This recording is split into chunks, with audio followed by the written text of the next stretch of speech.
Hello সবাইকে। আজ থেকে আমি ডেইলি ব্লগ করা শুরু করব বলে ভাবলাম, আর যেই ভাবা সেই কাজ। বাট সব সময় ক্যামেরা অন করার অভ্যেস তো আর নেই, তাই মাঝে মাঝে ভিডিও শট নেওয়াই ভুলে যাচ্ছিলাম। অনেকবার তো ক্লিপ নেব ভেবেও ভিডিও অন করাই হয়নি। তো যাই হোক, প্রথম তো এসব হবেই। তো সকাল সকাল ঘুম থেকে উঠে মেলা কাজ শেষ করে 11টার সময় কি খাবো ভাবতে ভাবতেই একটা স্মুদি বানিয়ে ফেললাম। তো চলো রেসিপিটা একবার মন দিয়ে শুনে নাও। একটা কলা নিয়েছি, 2 চামচ ছাতু নিয়েছি, কিছুটা বাদাম, যেটা তোমাদের পছন্দ। আমার কাছে চিনেবাদাম ছিল তাই চিনেবাদামই দিয়েছি। দিয়ে শুকনোতেই মিক্সিটা একবার চালিয়ে নিয়েছি।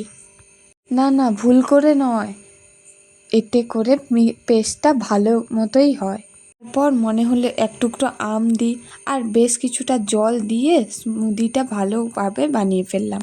যেহেতু বেশ গাঢ় রকমের হয়েছিল, তো এর সাথে কিছুটা জল বা দুধ মিশিয়ে নিয়ে তোমরা খেতে পারো। আমি তো তাইই করেছিলাম। প্রথমবার ট্রাই করছি, টেস্টটা মোটামুটি ভালোই ছিল। এরপরে চলে গিয়েছিলাম বাড়ির পিছনের দিকের ওই জানলাটার কাছে।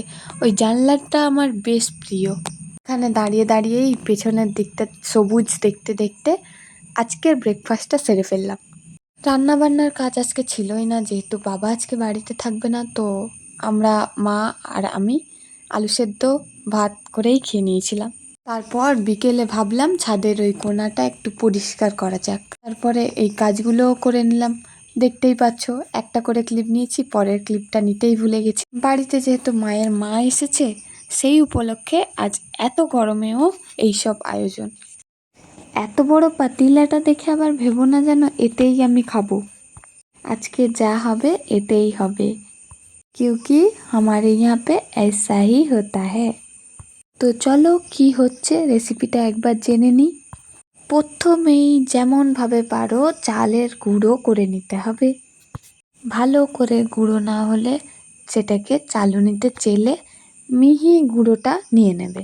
তারপর কিছুটা নুন আর গরম জল দিয়ে বড় হাতা বা খুন্তি যাই পাবে ওটা দিয়েই মাখবে। তারপর হালকা ঠান্ডা হয়ে এলে হাত দিয়ে ভালো করে মেখে নেবে।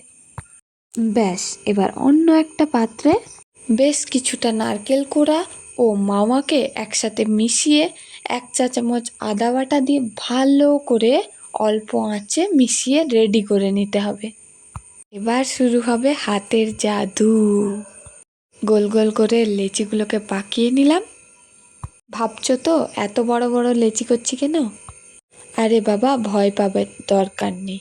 আমার মাতাজির হাতে আবার সময় কম কিনা, এত ছোট ছোট করে বানানোর যে সময়ই নেই, তাই জন্যেই বড় বড় করে বানাচ্ছি। মাতাজি আমার আবার বেশ ডিজাইন করে বানাচ্ছে। তোমরা সবাই বলো তো কি বানাচ্ছে? তার মধ্যে আবার বোন একটা এমন বানালো, তাকে আর ব্যান্ডেজ সেলাই করে স্ট্রেচারে করে একেবারে থালায় রেখে পালালো। প্রসেসটা তো বলেই দিলাম, তোমরা বানিয়ে খেও কিন্তু। তাহলে চলো আর একবার ডিটেলসে পুরো পিঠেটা কেমন বানাবে একবার দেখে নাও। সুন্দর করে একটা বাটির মতো তৈরি করবে, তার মধ্যে ওই পুরটা দেবে। তারপরে পাশ থেকে সুন্দর করে চেপে চেপে চেপে চেপে একটা ডিজাইন তৈরি করবে মনের মতন করে। তারপরে একটা বড় পাত্রে জল গরম করতে দেবে। জলটা ফুটে এলে তার উপরে একটা স্টিম করার পাত্র নেবে, যেখানে এই পিঠেগুলোকে সাজিয়ে সাজিয়ে সাজিয়ে সাজিয়ে রেখে 15 মিনিট মতো স্টিম করে নেবে। ভিডিওটা কেমন লাগছে জানিও কিন্তু। অনেকে আবার এটা দুধের মধ্যেও সেদ্ধ করে, কিন্তু আমাদের এই শুকনো স্টিম করাটাই বেশি পছন্দ। কারণ মেন কথা হচ্ছে পিঠেটা আমরা রাতে খাবো না, খাবো তো আমরা সকালে। এই বাসি পিঠেটা সকালবেলায় খেতে যে কি দারুণ লাগে। কিছুক্ষণ পরেই লক্ষ্য করলাম ঢাকা খুলেই জল ঢেলে দিল মা। এই যা, জিজ্ঞাসা করতেই বলে যা, আরে বাবা যাতে না লেগে যায় ঠান্ডা হওয়ার পরে, তাই জন্যেই জলটা দাও। এবারে নামিয়ে ঠান্ডা করে বাবাকে খেতে দিয়ে এলাম। এবার যাই বাবা ঘুমোতে, টাটা।